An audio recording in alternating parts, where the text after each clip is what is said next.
chapter 13. Luke chapter 13.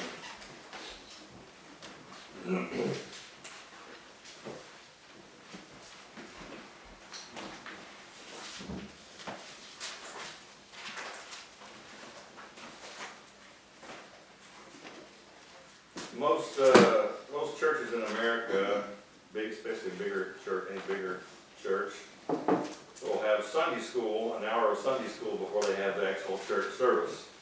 And Sunday school is where they break everybody up into groups, like by their age, and they go into a classroom or a room in the church. And especially like for the younger kids, that's where they learn their Bible stories and they learn memorize Bible verses and things like that. And so that's what Sunday school is. On the way home from church one day, a mother asked her 7-year-old son what he had learned in Sunday school. And he said, "Well, Mom, today we learned about the time when Moses was leading the people of Israel out of Egypt and led them across the Red Sea. But they got there to the Red Sea, and Moses and the Israelites, they couldn't make their own way over, so he asked the Israeli Marine Corps to come and build one of these floating bridges, and they came and they built a floating bridge across the Red Sea, and they got across safe." He said, "But when the Egyptians got there, they had all these guns and tanks and trucks and stuff, and they got bogged down in the mud, and so they couldn't go across. And when Moses saw that, he called the Israeli Air Force, and they came over and flew over and bombed them and destroyed all the Egyptians." And the mom was shocked. She said, "Son, is that what they really taught you this morning in Sunday school?" The boy said, "Well, not exactly, but if I told you what our teacher told us, you wouldn't believe it."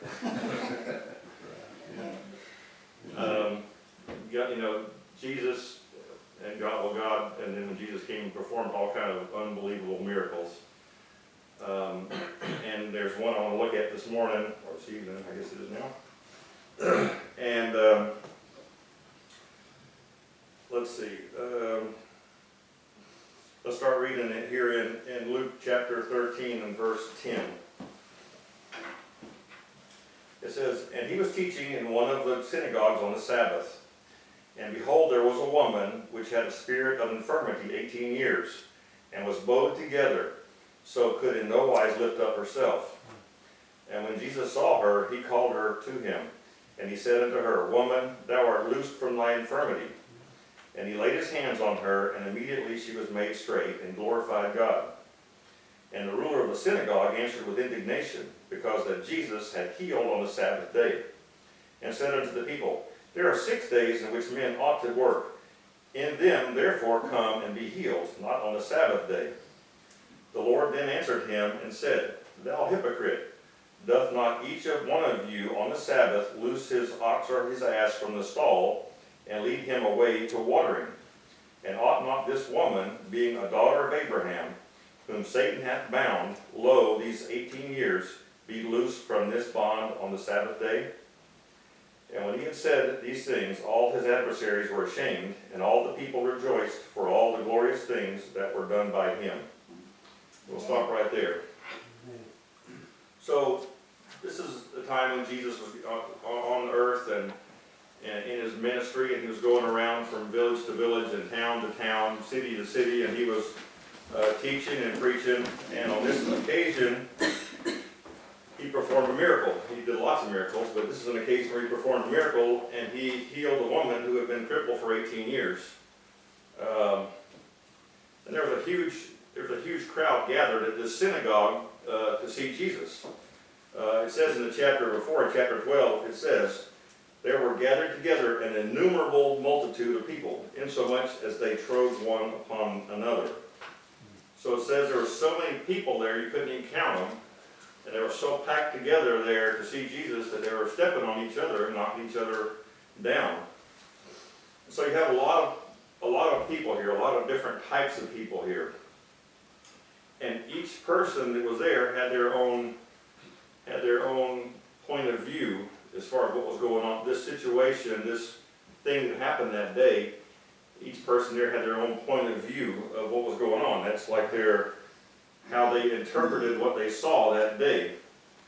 So let me give you an example when I say point of view, what it means. Let's just say that there's a dark, deserted street, and there's a man looking into the open hood of a car. So it's at night, it's dark. On the side of the road, there's this car with the hood up and a man looking inside the car. A policeman might drive by, and what he sees is that this could be someone stealing the battery out of somebody else's car. If a criminal were to walk by, he might say, hey, there's somebody broken down, and they might be somebody easy to rob. If a kind person was driving by or walking by, they might say, hey, there's a person that's maybe in a dangerous situation, maybe they need some help. So it depends on who you are, what kind of person you are, what your life experiences are, and how you think. They all make a difference in how you see a certain situation. So everybody there, because of who they were, they saw things in a different way. Yeah. So there's 4 points of view here I want to look at in this story where Jesus is performing a miracle. And the first is the religious leaders. Okay, these are the religious leaders of that day were expert on the law. That's what they prided themselves in, knowing the law. They were experts of the law. They studied the law. They taught the law, and they judged other people according to what they decided was the law and how they used the law to judge other people. But they were more concerned about the letter of the law than they were the spirit of the law. Let's look at, turn if you would, we'll turn there and come back, but turn to Exodus chapter 20. Because I want to show you the law that they were actually using against Jesus and accusing him of breaking. And this is, let me turn it out in my place. Exodus chapter 20, verse number 8. It says, remember the Sabbath day to keep it holy. 6 days shalt thou labor and do all thy work. But the 7th day is the Sabbath of the Lord thy God. In it thou shalt not do any work, nor thou, nor thy son, nor thy daughter, thy manservant, nor thy maidservant, nor thy cattle, nor thy stranger that is within thy gates. For in 6 days the Lord made heaven and earth, the sea, and all that is in them, all that in them is, and rested the 7th day. Wherefore the Lord blessed the Sabbath and hallowed it. All right, so that is the law that they are accusing Jesus of breaking.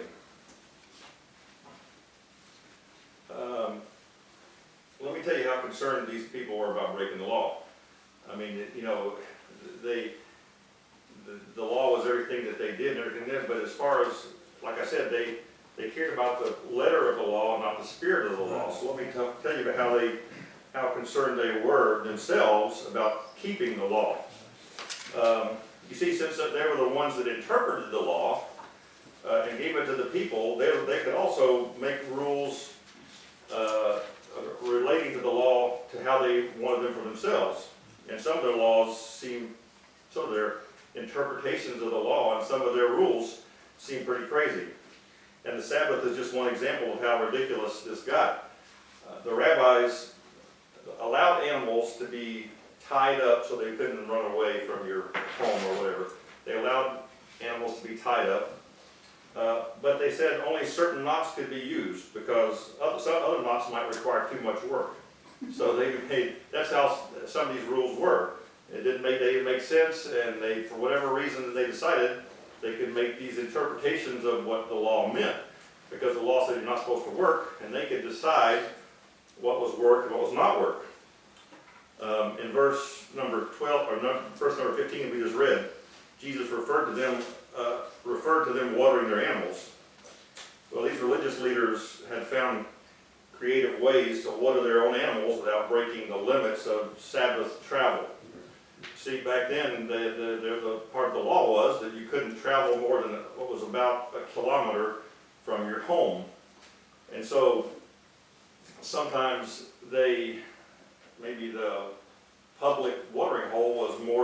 kilometer away from where they live, because sometimes these villages are spread out in towns, and so sometimes it might be more than a kilometer to get to where you're. And the law says you're not supposed to travel more than a kilometer away from your home in a day, or it's work, which is not allowed. So to get around that, if they live too far from the public watering hole, they build a shed down by the public watering hole and declare that their private property. So they said, that's part of my home. So as long as they took their animal, even if it was more than a kilometer, they could take it there on the Sabbath when they weren't supposed to travel, because they were going to their home, and it was okay. And it even said something I read where it said, as long as the greater part of a cow shall be within the enclosure when it drinks. So you go down to your shed with your cow or your horses or whatever, your donkeys, and as long as half of them was in the shed while they were drinking, then that was in your house, and that was okay to travel there. So see, they made the laws, they changed the laws around, and they adjusted the law to make it work for them. And that's how concerned they were. They were concerned with what they wanted, and they would use the law to get it and manipulate it. This commandment was originally given by God so that man could take a break from work, that he could rest and spend time with God. And that was the whole purpose of the commandment. And that was the spirit of the law, was that, okay, you're not trying to find ways to get around it. The idea, the spirit of the law was that God wanted you to take a break, spend that day in communion with God, and resting your body for the next week's work, and that was the whole purpose of the law. Like I said, they tried to find ways around it, and so they're not actually trying to find the spirit of the law. They're trying to find a way to make the letter of the law work for them. And Jesus even said in the book of Mark, the Sabbath was made for man, not man for the Sabbath. So he said the Sabbath was something that was done for man's good. It wasn't something to try to get around, or to try to change. But these leaders thought they could use this law as a weapon against Jesus and to condemn Jesus. Now, even if maybe this religious leader here that we're talking about thought that he was doing what was right, and that's possible. I doubt it. I doubt he was trying to do what he thought was right, telling Jesus he shouldn't heal on the Sabbath. But regardless of that, he and the Pharisees of that day that were there, they were in the very presence of the Son of God, and they missed it. They were not concerned with, okay, this is the Son of God. This beats all laws, everything else. This is what matters. What still mattered to them was the law and their pride and their keeping of the law. And that's the way they saw things, and that's why they condemned Jesus, because that's the way they saw everything. That was their point of view. But it's because they had no relationship with God, only with their religion. And I think I said a week or two ago when I was preaching that it's much more important the relationship you have with God than it is the rules, the law, the regulations, all this. Your religion is not the same thing as a relationship with God, and that was what was important, and they didn't have it. The next ones I want to look at that are in this story is the crowd. You had a whole huge amount of people gathered around, like it said, an innumerable number of people here to see Jesus. And it says in verse 17 that the people rejoiced for all the glorious things that were done by him. So these people rejoiced when they saw what Jesus did. They saw it happen in the church. And what's important to note is that they were in the church, which is, important that the woman was in the church. This is where it happened. This is where this miracle happened, was in the church. This woman was at the church. And when Jesus was there, he spoke to her. She came forward and let him heal her. And then she praised and thanked him in front of all the others that were there. So those in the crowd that were there that day were touched as well. I mean, even though she was touched and healed, they were touched as well. And not because Jesus healed them, but because it's a blessing to see God working in somebody else. You know, and that's why Granddad always said, if you have something to say it, because it might be a blessing to somebody. If you say have something to, you know, a testimony or something like that. And this crowd was encouraged and blessed because they saw that this man was there to help. Even though he was helping somebody else, then they thought, well, maybe, you know, maybe he can do that for me. Maybe there's help for me. They looked at Jesus and what he was doing and thought, there might be some help for me. When, like, for example, when mommy or somebody testifies or sings a song that maybe the Lord put on her heart in church, then that should be an encouragement to us, because it should be an encouragement to us. And if we come to church to see Jesus, then we ought to be glad to see Jesus working with somebody else. It should be a blessing to us. We should rejoice when we see God working in somebody else's heart. And it should be an encouragement to us that, hey, if I need something, this is where I can get it. This is that God works in the church. Imagine if Jesus had come back into town a month later. You can bet the crowd would be even larger, and everybody there was going to be hoping to come face to face with Jesus themselves. Who is this deliverer, healer, savior. You know, you can bet that there would be more and more people there to do it. And we should come to church hoping that we are the ones that meet with Jesus that day. Amen. You know, we should come to church saying, okay, maybe mommy got blessed last time, maybe Nathan got blessed in a service. I want to come to church and I want to be that one that has that blessing. I want to be that one that has that touch from Jesus, and this is the place to get it. Now the woman, let's talk about this woman. Like I said, the first thing you can say about her point of view is that she was in the church. She was at church. And people will say, well, I don't think you necessarily have to be in church to meet with God. I think I can meet with God in my bedroom. I can meet with God. God's everywhere. I can meet with God if I go out for a walk in the woods. And that is true. But I think people use that as an excuse not to go to church. I don't think that they're actually going out for a walk in the woods to look for God. I think they're just looking for a way not to come to church. And they'll say that because they don't want to admit that they're not really looking for God, or they're not. But if you really want to meet with God, why not go to the place where God said and ordained for us to come and meet with Him? He said, if we're 2 or 3 are gathered in my name, I'll be there in the midst. He said, if you'll gather together, I'll be there. And you can go out in the woods and look around for Him all you want to, and if you're like most of us, you're not going to find Him out there just trying to be away from church and saying, oh, I'll look for God somewhere. But if you come to church, that's where you can find Him, for sure. So if you really are interested to find God, if you're interested to get something from God, then church is the place to get it. I know Nathan preached, maybe it was last time you preached, you said something about the church is the place where God is speaking and working.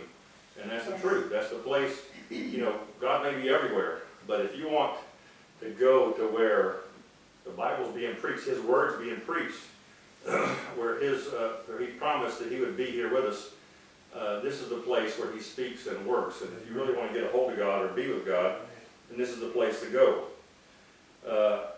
And so this woman was there at church, and she met with Jesus, and she got the help she needed. So as an example for us, if you have a need, if you need help, this is the place to go, if you want to use that as an example. Second, when she saw Jesus, she believed. That doesn't say this exactly.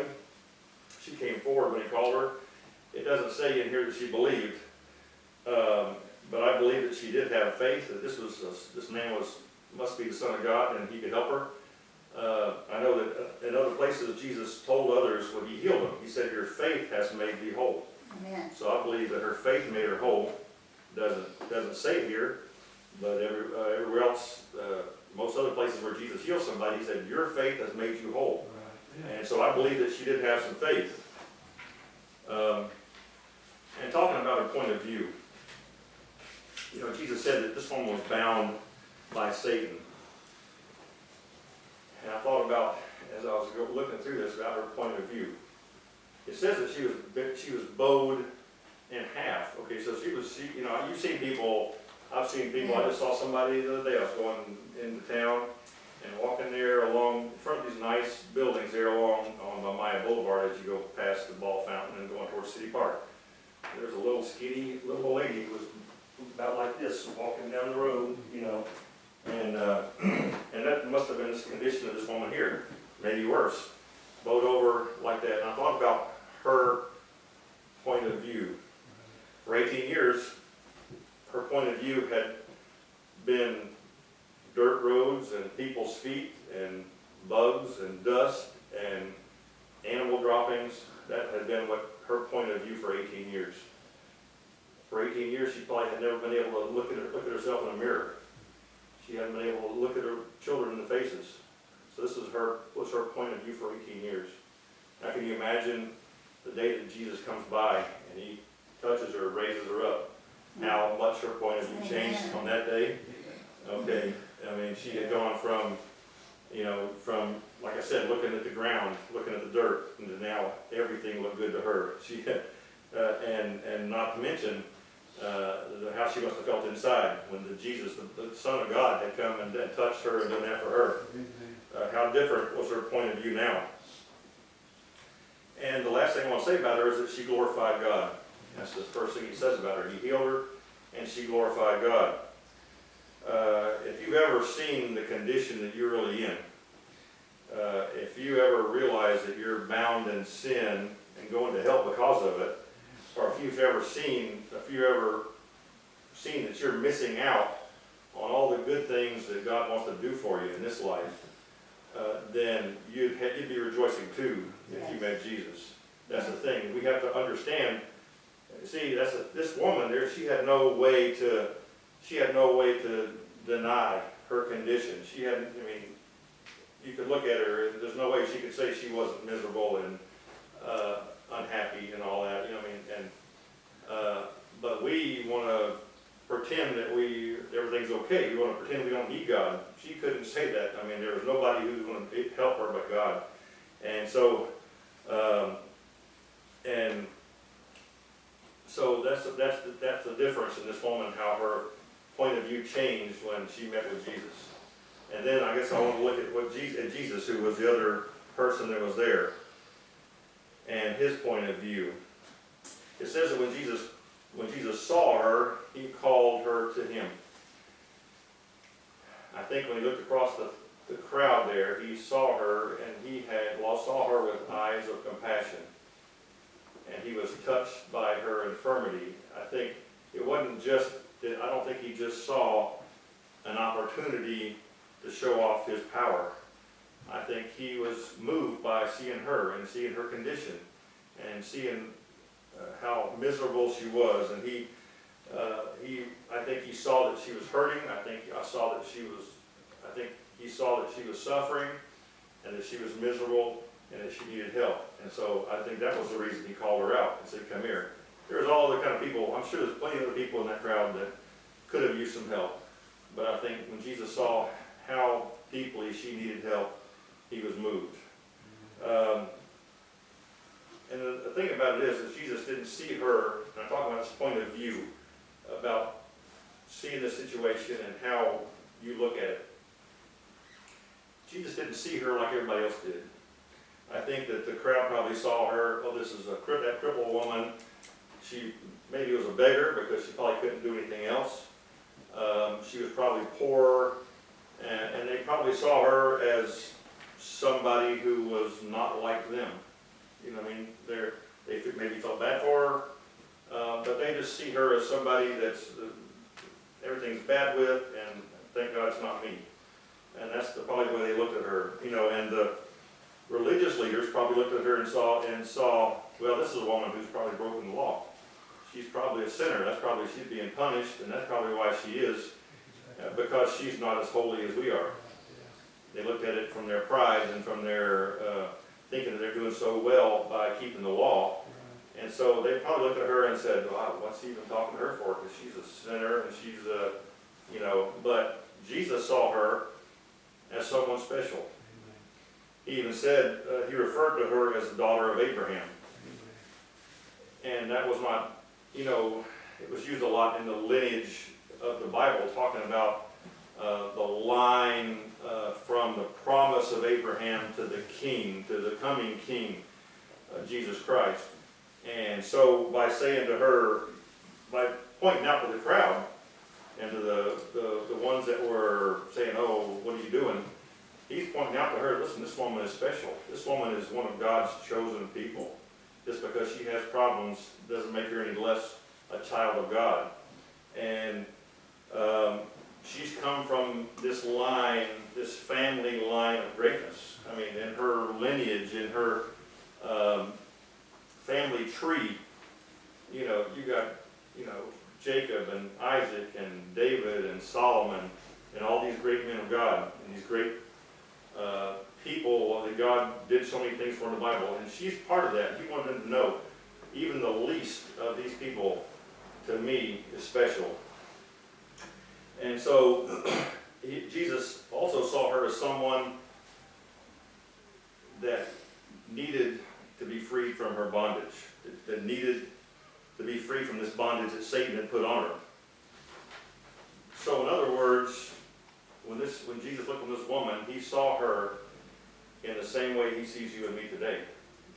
He looked at this woman, and the same reasons that Jesus called her out, the same reasons that Jesus had compassion on her, are the same things that we're afflicted with today.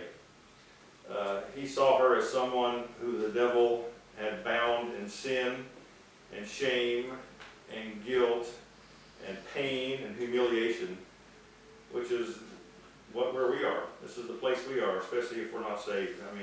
And even if we are saved, he sees this and sees somebody he cares and wants to help and wants to bring in. But he also saw that seed inside of her. That's why he mentioned that she's a daughter of Abraham, because he saw that seed inside of her, that promise, that covenant that God had made with Abraham, and then which he was fulfilling himself for us. He was the same promise and the same seed that he saw in this woman, he sees in us. He knows, I know who you can be. I know who I want to make you. I want to bring you into this thing. I want to make you a child of God. So God sees you today as someone special. You may not feel special. I'm glad, I certainly don't look at myself most of the time and think that I'm special for any reason. And most of us, a lot of us, some people not, but a lot of us, if somebody pays you a compliment, you feel like, you feel kind of uncomfortable because you know in yourself, I'm not as good as maybe they think I am.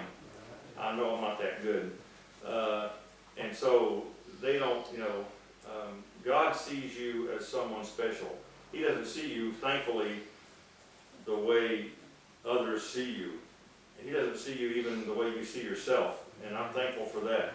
I'm thankful that he sees you as special, as a child. And he doesn't see you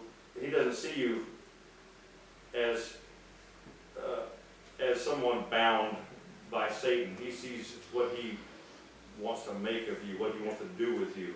He sees you and says, this is precious. This is what I want to get this person, bring him in and save him.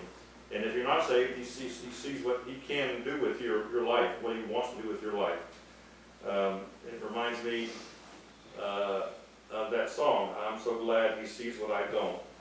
Because he doesn't see us the way we see ourselves. God has a different perspective. And that day, he saw something different in that woman than everybody else did, even than she saw in herself. And I'm glad when he looks at you and me, that he sees something special in us. And you don't have to be ashamed to come forward. This woman just came right forward. I believe, they talk about how somebody can look right through you, like even in a crowd, they can look right and they're looking right into your soul. And I believe that's what Jesus did. He looked at her. She probably, if it had been anybody else, she probably would have just kept going. And, she couldn't even I don't know if she could even look up and see Jesus. He just said, woman, come up here. And I think she just knew it was God. And she came forward. And and he can look into you, and he's not looking for your sin. He's not looking to find fault with you. He's looking inside you and sees the good in you and sees what he can make of you and what he wants to do for you. So I'm thankful for that God doesn't see us the way we see ourselves and the way everybody else sees us. Amen. Let's go ahead and pray.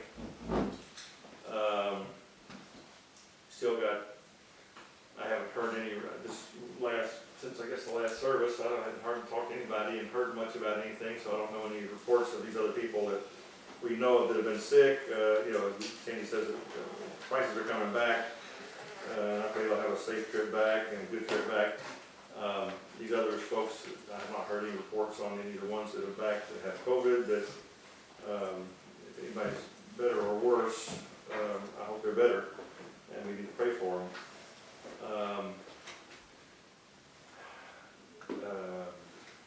Race, some of y'all may not even know, that Race is in Bulgaria. He went down there to visit for a few days.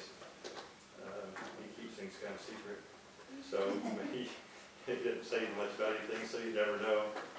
I was talking to Shaylin, and I was telling her the story about I said, when he went back to the States, he was with Cherith, and they were going to do something special for him and take him to this zoo that had a penguin display or whatever, and so they were going to go see that. And it turns out the penguins, they had shut it down, that part of it down, and I was telling Sheila about it, and she said, well, I was like, I was excited about, she said, I didn't know anything that Race had gone back to America. She said, I was getting excited about him getting to go to the penguin thing until the end of the story when you said, well, the thing was closed, he didn't get to go.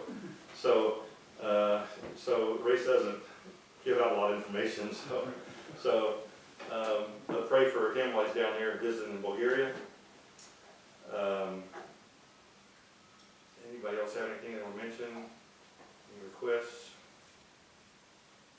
I'll pray for me that I'm prepared to go back and I can get things figured out that need to be done and taken care of. And it seems like every day there's something comes up, and I'm like, oh man, I hope this doesn't happen while I'm gone, But I'm just going to trust God that everything will go fine. It'll be all right.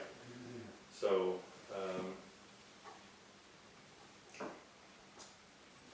Anything else? Any commission report, Brian? All right, let's try to pray for all these kids. And I'll say it every time, but I want to not forget to pray for them every time. Because when I hear, and I know sometimes things come up and all that, but also want to see God do something real in their lives that will motivate them to be here. Like I said, this is the place where they're going to get started, and I want to pray them into church and trust that God can do something for them in church and help them. So let's not forget to pray for them and ask the Lord to bring them to church. All right, let's all go ahead and pray and be dismissed. Lord, we come to you in Jesus' name once again, Lord, and I'm thankful, Lord, that we are in church, Lord, and like I said, Lord, this is the place, Lord, where we can get some help, Lord, and I want to get help, Lord, here. I want to be in church. I don't want to miss it, Lord. And Lord, even though I show up for church, Lord, I still can miss what you're doing and what you want to do, Lord, the way you want to move and the way you want to go. But I pray I won't, Lord. I pray you help me, Lord. Help me to be sensitive to you and sensitive to what you want, sensitive to your speaking, Lord, sensitive, Lord, to what you're doing so that I can follow along. And I pray you help our kids, Lord, to seek that, Lord. It's not something we're going to get, Lord. Lord, you're not going to force it on us, Lord. You're not going to make us, Lord, be sensitive to you, Lord. It's something that we've got to have a desire for, we want to do, Lord, and seek you, Lord. And I pray you'd help us to do that, help our kids do that, Lord, especially these ones that are out of church right now. They're not in church and they're choosing not to be here. I pray you put a spark in them and give them something, Lord, in their heart, Lord, that would bring them here. And I pray that you would, and I pray that you'd touch them for Jesus' name's sake, Lord, not because we just want a big crowd in church, not because we want to see you do this or that, Lord, but because you might be glorified, because you love them and you want to save them. And I believe that you're going to do that, Lord, and I just want to trust you, Lord. in that, Lord. I'm thankful for my kids that are saved. It's a blessing, Lord, to know these ones that are saved are going to heaven, Lord, and that's been taken care of, Lord. And I just pray for the others that aren't yet, Lord. And Lord, I don't have any doubt, Lord, that you're able to do it, Lord. And it's just our lack of faith, Lord. It's our impatience, Lord, that makes us, Lord, doubt you, Lord, and be discouraged, Lord. But help us, Lord, to be encouraged by the fact, Lord, that you can do anything, Lord. There's nothing you can't do. And I'm thankful for that, Lord. I pray for the ones that are sick. These ones, Lord, that we've mentioned in these past times, Lord, that do need a help, Lord, from you, that need a touch from you, Lord. I pray for them, Lord, for Jesus' name's sake, Lord. Father, I thank you, Lord, for all that you've done, Lord, all that you've been doing here in our church. Bless us now as we leave from here tonight, Lord, and I pray that you be with us as we go. Thank you for all that you've done. In Jesus' name I pray tonight, Lord. In Jesus' name I pray.